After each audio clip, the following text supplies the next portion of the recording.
Think of this as sci-fi meeting real life. The idea that police officers can see into the future and stop crime before it happens to you and your family. Fox 4 morning news anchor Chris Shaw is getting a look at this new technology and talking to the Southwest Florida department that's using it next. It's tonight's special report.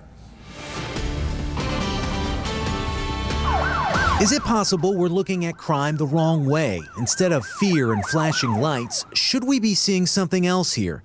Like numbers. Specifically, we're talking about a series of codes and coordinates on a map that can zero in on one location no larger than a gas station parking lot and predict if a crime is going to happen there. Now, I wanted to get some answers on this, so I zeroed in on the Fort Myers Police Station to speak with this technology with new Police Chief Derek Diggs. That kind of predictive technology, does that really work? Absolutely.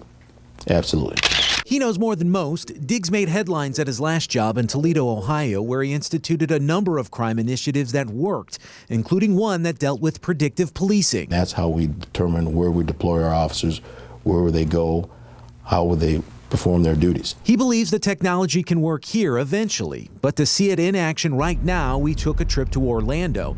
Here at the Orange County Sheriff's Office, predictive policing is part of the job every single day, from deputies on patrol to department leadership like Major Jeff Stonebreaker. It's not a silver bullet, very few things are, but it's part of a comprehensive approach we try and use to be intelligence-led, try and be preventative when we can, and to maximize the use of our resources. Yeah, they'll load this up and then they'll move it over to their geographic area. The day begins by logging into the system. This program uses an algorithm with 10 years worth of crime data, where and when incidents happened, placing emphasis on recent crimes to calculate a prediction.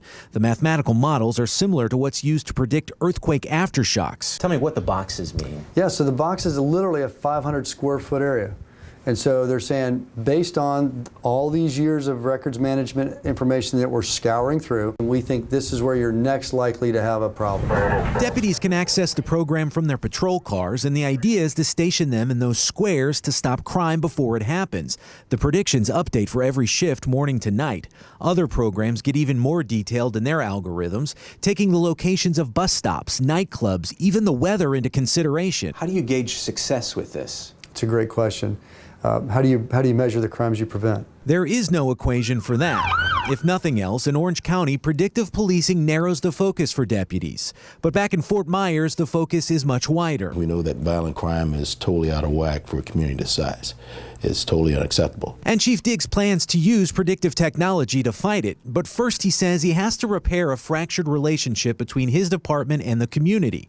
Bottom line, trust outweighs technology. You still are not going to know those neighborhoods as well as the people that live in those neighborhoods. And we know that. They got to be willing to step forward, let us know what's going on so that we can mutually help make that community safer. He just can't predict how long that will take. In Fort Myers, Chris Shaw, Fox 4 in your corner. Now, some states are also turning to analytics programs to predict traffic crashes and stationing officers in those areas to cut down on wrecks.